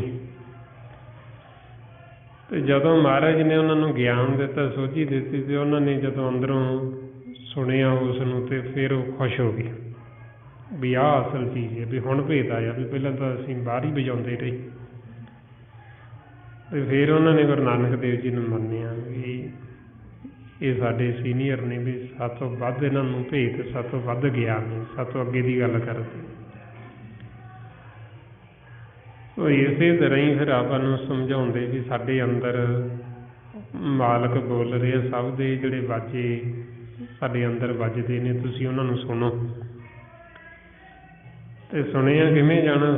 ਸੁਣਿਆ ਜਾਣਾ ਸਹਿਜ ਦੇ ਵਿੱਚ, ਸੁਣਿਆ ਲਾਗੇ ਸਹਿਜ ਧਿਆਨ। ਜਦ ਤੱਕ ਅਸੀਂ ਸਹਿਜ 'ਚ ਨਹੀਂ ਜਾਂਦੇ ਉਹਨਾਂ ਸਮਾਂ ਸੁਣਦੇ ਨਹੀਂ। ਤੇ ਇੱਧਰ ਵਿਚਾਰਾਂ ਦੇ ਵਿੱਚ ਸਹਿਜ ਨਹੀਂ ਹੈ,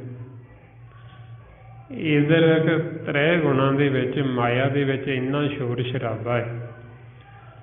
ਇੱਧਰ ਇਹ ਪੰਜ ਦੂਤ ਕਾਮ, ਕ੍ਰੋਧ, ਲੋਭ, ਮੋਹ, ਹੰਕਾਰ ਇੰਨਾ ਸ਼ੋਰ ਮਚਾਉਂਦੇ ਵੀ ਇਹਨਾਂ ਨੂੰ ਅਸਲ ਦਾ ਭੇਦ ਨਾ ਜੇ ਕਿਤੇ ਅੰਦਰੋਂ ਨਾ ਸੁਣ ਲੈਣ, ਇਹਨਾਂ ਨੂੰ ਬਾਹਰ ਹੀ ਸੁਣਾਈ ਚੱਲੋ। ਉਹ ਫਿਰ ਬਾਹਰ ਨਹੀਂ ਸੁਣਾਈ ਜਾਂਦੇ ਵੀ ਇਹ ਸੁਣਦੇ ਰਹਿਣ ਸਾਡੀਆਂ ਆਵਾਜ਼ਾਂ ਹੀ, ਵੀ ਕਿਤੇ ਇਹਨਾਂ ਨੂੰ ਅਸਲੀ ਦਾ ਭੇਦ ਨਾ ਜੇ ਕਿਤੇ ਅੰਦਰੋਂ ਨਾ ਸੁਣਨ ਲੱਗ ਜਾਣ। ਜੇ ਅੰਦਰੋਂ ਸੁਣਨ ਲੱਗ ਗਏ ਤੇ ਇਹਨਾਂ ਨੇ ਖੇਲ ਨੂੰ ਜਿੱਤ ਜਾਣਾ, ਫਿਰ ਉਹਨਾਂ ਨੂੰ ਹਾਰਨਾ ਪੈਣਾ ਤੇ ਆਪਾਂ ਜਿੱਤ ਜਾਂਦੇ। ਤੇ ਇਸ ਕਰਕੇ ਉਹ ਨਹੀਂ ਚਾਹੁੰਦੇ ਵੀ ਇਹ ਜਿੱਤਣ, ਉਹ ਸਾਨੂੰ ਹਰਾਉਣਾ ਚਾਹੁੰਦੇ ਕਿ ਉਹ ਖੇਲ ਹੈ ਇੱਕ। ਇਸ ਲਈ ਫਿਰ ਮਹਾਰਾਜ ਸਾਨੂੰ ਕਹਿੰਦੇ ਵੀ ਜਿਹੜਾ ਮਨਮੁਖ ਜੀਵ ਹੈ ਉਹ ਅੰਨਾ ਤੇ ਉਹਨੂੰ ਬੋਲਾ ਤਾਈਓ ਕਹਿੰਦੇ ਵੀ ਜਦੋਂ ਉਹ ਅੰਦਰੋਂ ਸੁਣਦਾ ਨਹੀਂ ਇਹਨਾਂ ਸ਼ਬਦਾਂ ਨੂੰ। ਮਹਾਰਾਜ ਕਹਿੰਦੇ ਮਾਇਆ ਧਾਰੀ ਅਤ ਅੰਨਾ ਬੋਲਾ, ਸ਼ਬਦ ਨਾ ਸੁਣੇ ਬਹੁ ਰੋਲ ਘਚੋਲਾ। ਵੀ ਇਹਨੂੰ ਰੋਲ ਘਚੋਲਾ ਕਹਿੰਦੇ, ਜਿਹੜਾ ਇਹ ਬਾਹਰ ਪੈਂਦਾ ਨਾ ਵੀ ਇਹ ਸੰਸਾਰ ਦੇ ਵਿੱਚ ਜਿਹੜਾ ਸ਼ੋਰ ਸ਼ਰਾਬਾ ਇਹਨੂੰ ਕਹਿੰਦੇ ਰੋਲ ਘਚੋਲਾ। ਵੀ ਇੰਨਾ ਰੋਲ ਘਚੋਲਾ ਮਚਾ ਦਿਓ ਵੀ ਇਹਨਾਂ ਨੂੰ ਅੰਦਰੋਂ ਆਵਾਜ਼ ਸੁਣੇ ਹੀ ਨਾ, ਵੀ ਕਦੇ ਮਾਲਕ ਦੀ ਆਵਾਜ਼ ਨਾ ਸੁਣ ਲੈਣ, ਅੰਦਰੋਂ ਉਹ ਕਿੰਗਰੀ ਨੂੰ ਨਾ ਸੁਣ ਲੈਣ, ਇਹਨਾਂ ਨੂੰ ਬਾਹਰ ਨਹੀਂ ਸੁਣਾਈ ਚੱਲੋ, ਤਾਂ ਕਿ ਇੱਧਰ ਹੀ ਜੁੜੇ ਰਹਿਣ। ਇਸ ਕਰਕੇ ਫਿਰ ਸਤਿਗੁਰੂ ਆਪਾਂ ਨੂੰ ਕਹਿੰਦੇ ਵੀ ਤੁਸੀਂ ਅੰਦਰੋਂ ਸੁਣੋ। ਤੇ ਉਹਨੂੰ ਸੁਣਨ ਵਾਸਤੇ ਫਿਰ ਉਹ ਕਹਿੰਦੇ ਸਹਿਜ ਵਿੱਚ ਜਾਓ। ਇੱਧਰ ਵਿਚਾਰਾਂ ਦੇ ਵਿੱਚ, ਤ੍ਰੈ ਗੁਣਾਂ ਦੇ ਵਿੱਚ ਸਹਿਜ ਨਹੀਂ ਹੈ। ਜਿਸ ਵਰਤਾਏ ਮਾਰੇ ਫਰਮਾਉਂਦੇ, ਕਰਮੀ ਸਹਿਜ ਨਾ ਉਪਜੇ, ਮੈਨ ਸਹਿਜੇ ਸਹਿੰਸਾ ਨਾ ਜਾਏ।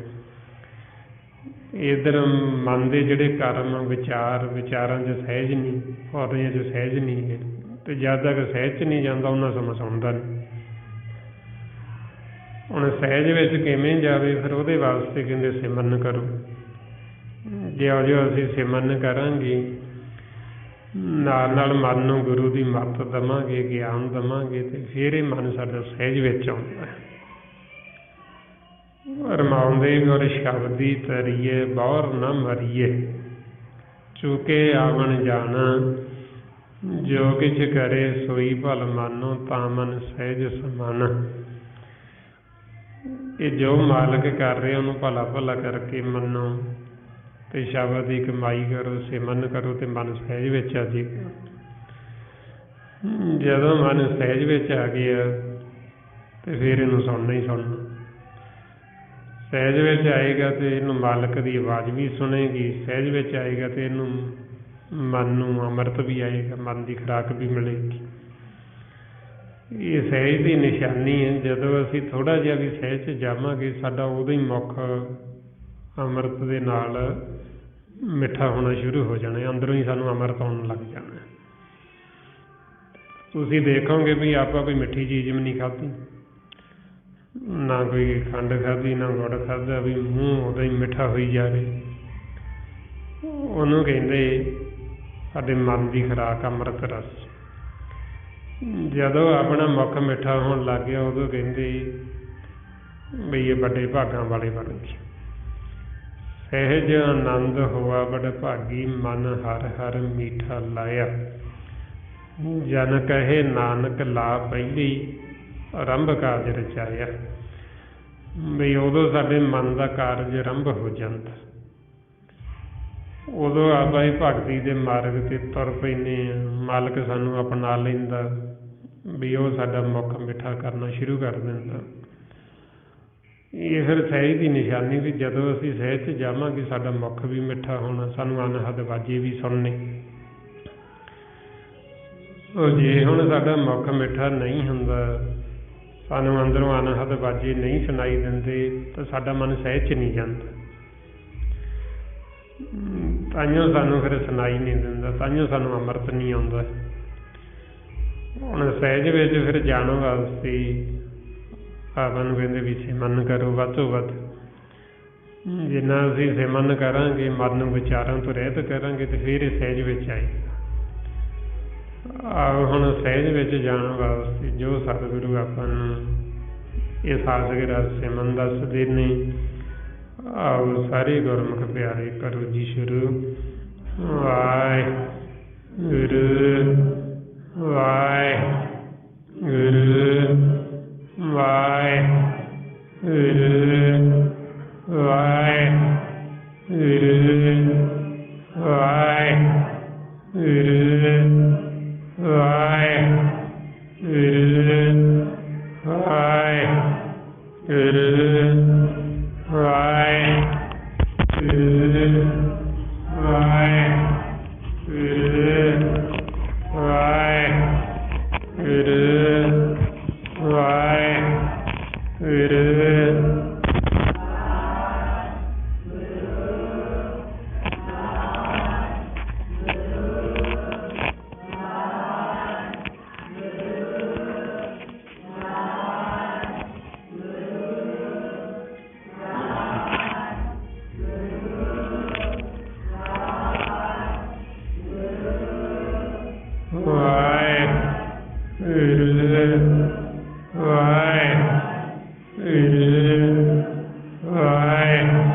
ਵਾਹਿਗੁਰੂ ਜੀ ਕੀ ਫਤਿਹ। ਇਸ ਤਰੀਕੇ ਨਾਲ ਗੁਰਮੁਖੋ ਜਿਉਂਦਿਓ ਆਪਾਂ ਇਹ ਅਭਿਆਸ ਕਰਦੇ ਆਪਣਾ ਧਨ ਸੁਵਾਸਾਂ ਦਾ ਨਿਰਗੁਣ ਦੇ ਖਜ਼ਾਨੇ 'ਚ ਜਮ੍ਹਾਂ ਹੁੰਦਾ ਹੈ। ਇਹਨਾਂ ਸੁਵਾਸਾਂ ਦੇ ਬਦਲੇ ਹੀ ਆਪਾਂ ਨੂੰ ਆਪਣੇ ਮਨ ਦੀ ਖੁਰਾਕ ਅੰਮ੍ਰਿਤ ਰਸ ਮਿਲਣਾ ਤੇ ਨਾਮ ਰਤਨ ਦੀ ਪ੍ਰਾਪਤੀ ਹੋਣੀ। ਆਪਾਂ ਨੂੰ ਕਹਿੰਦੇ ਫਿਰ ਇਹਨਾਂ ਦਮਾਂ ਨੂੰ ਵੱਧ ਤੋਂ ਵੱਧ ਸੰਭਾਲੋ, ਸੁਵਾਸਾਂ ਨੂੰ ਵੱਧ ਤੋਂ ਵੱਧ ਨਿਰਗੁਣ ਦੇ ਖਜ਼ਾਨੇ 'ਚ ਜਮ੍ਹਾਂ ਕਰੋ। ਅਤੇ ਜਮ੍ਹਾਂ ਕਰਾਉਣ ਵਾਸਤੇ ਸਿਮਰਨ ਨੇ ਸਤ ਸੰਗਤ, ਅਤੇ ਜਦੋਂ ਆਪਾਂ ਸਤਸੰਗ 'ਚ ਆਉਂਦੇ ਇੱਕ ਜਣਾ ਆਪਾਂ ਸ਼ਬਦ ਦੀ ਵਿਚਾਰ ਕਰਦੇ, ਬਾਕੀ ਆਪਾਂ ਧਿਆਨ ਨਾਲ ਸੁਣਦੇ ਹਾਂ। ਇਹ ਜਿੰਨੇ ਆਪਣੇ ਸਵਾਸ ਹੁੰਦੇ ਇਹ ਸਾਰੇ ਇੱਥੇ ਜਮ੍ਹਾਂ ਹੋ ਜਾਂਦੇ ਖਾਲੀ ਖਲਾਸ ਨਿਰਗੁਣ ਦੇ ਖਜ਼ਾਨੇ 'ਚ। ਇਹ ਫਿਰ ਤਰੀਕਾ ਹੈ ਸੁਵਾਸਾਂ ਨੂੰ ਜਮ੍ਹਾਂ ਕਰਾਉਣ ਦਾ, ਸਿਮਰਨ ਕਰਕੇ ਅਤੇ ਨਾਲ ਨਾਲ ਸ਼ਬਦ ਦੀ ਵਿਚਾਰ ਕਰਕੇ। ਖਰਚ ਉਦੋਂ ਹੁੰਦੇ ਜਦੋਂ ਆਪਾਂ ਸੰਸਾਰ ਦੀਆਂ ਗੱਲਾਂ ਕਰਦੇ, ਉਦੋਂ ਸਾਡਾ ਧਨ ਖਰਚ ਹੋਣਾ ਹੈ। ਅਤੇ ਜਦੋਂ ਆਪਾਂ ਮਾਲਕ ਦੀ ਵਿਚਾਰ ਕਰਾਂਗੇ ਉਦੋਂ ਸਾਡਾ ਇਹ ਧਨ ਹੈ ਜਿਹੜਾ ਜਮ੍ਹਾਂ ਹੋਣਾ। ਅਤੇ ਹੁਣ ਆਪਣੇ 'ਤੇ ਵੀ ਅਸੀਂ ਧਨ ਹੈ ਜਿਹੜਾ ਇਹ ਵਿਅਰਥ ਖਰਚ ਕਰਨਾ ਹੈ ਕਿ ਜਾਂ ਅਸੀਂ ਇਹਨੂੰ ਸਫਲ ਕਰਨਾ।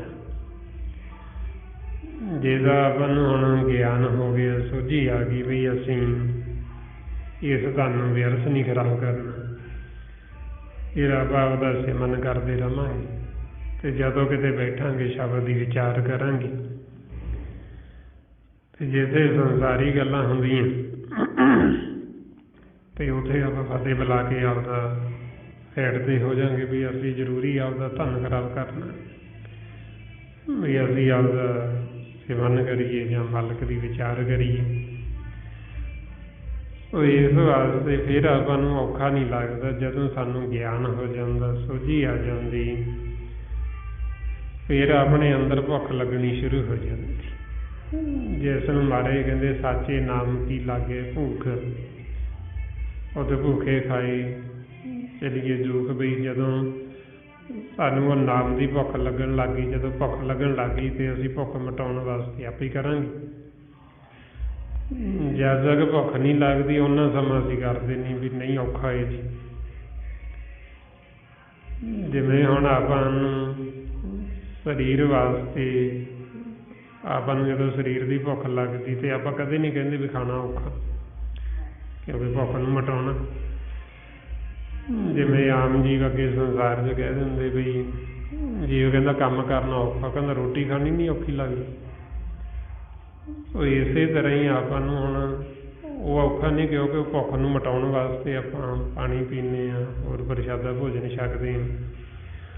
ਉਹ ਇਸੇ ਤਰ੍ਹਾਂ ਹੀ ਸਾਡਾ ਜਿਹੜਾ ਮਨ ਹੈ ਇਹ ਭੁੱਖਾ ਹੈ, ਅਤੇ ਮਨ ਦੀ ਭੁੱਖ ਮਿਟਾਉਣ ਵਾਸਤੇ ਸਿਮਰਨ ਸ਼ਬਦ ਦੀ ਵਿਚਾਰ ਹੈ। ਅਤੇ ਫਿਰ ਇਹਨੂੰ ਅੰਮ੍ਰਿਤ ਆਉਣਾ, ਸਾਡੇ ਮਨ ਦੀ ਖੁਰਾਕ, ਮਨ ਦਾ ਭੋਜਨ।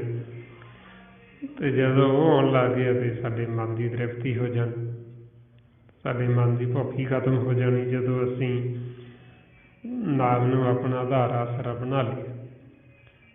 ਜਿਸ ਵਰਤਾਏ ਮਹਾਰਾਜ ਕਹਿੰਦੇ ਸਾਚਾ ਨਾਮ ਮੇਰਾ ਆਧਾਰ, ਸਾਚ ਨਾਮ ਆਧਾਰ ਮੇਰਾ ਜਨ ਭੁੱਖਾਂ ਸਭ ਗਵਾਈਆਂ। ਇਹ ਉਹਦੇ ਨਾਲ ਸਾਡੇ ਮਨ ਦੀਆਂ ਸਾਰੀਆਂ ਭੁੱਖਾਂ ਹੀ ਖਤਮ ਹੋ ਜਾਣੀਆਂ।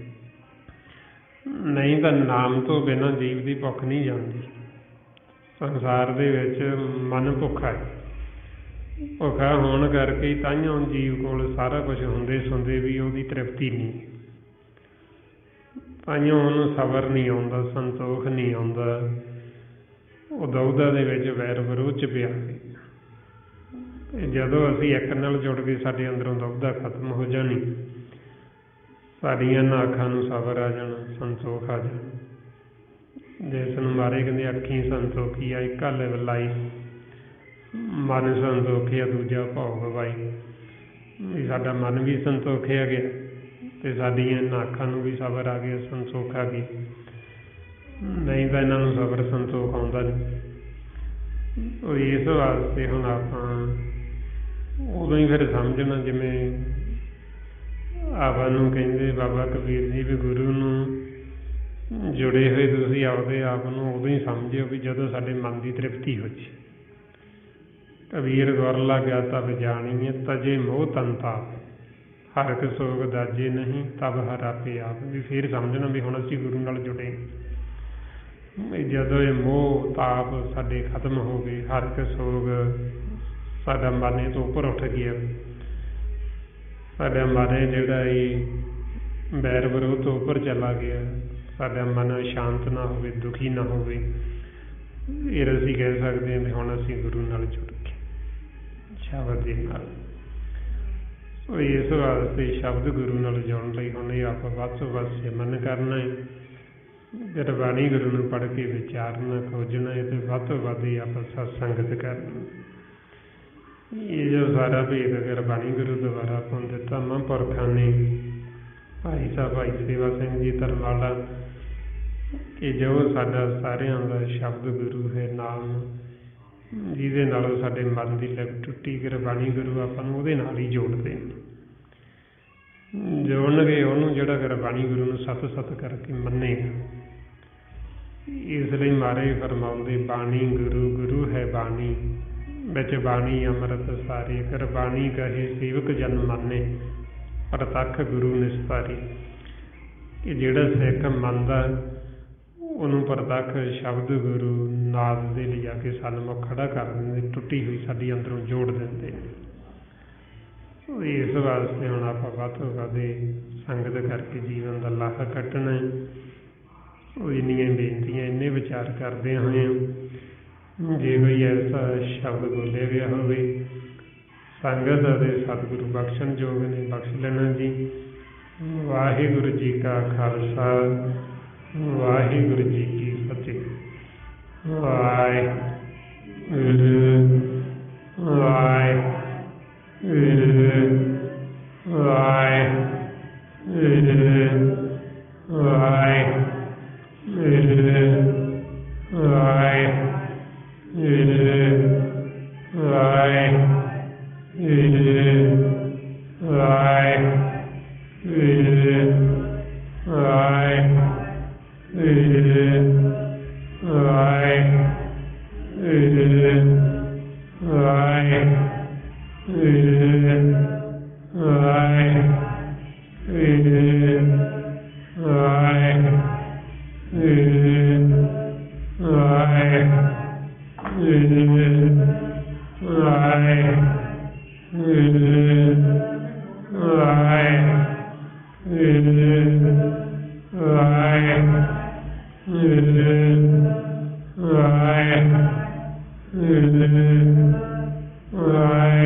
Amen.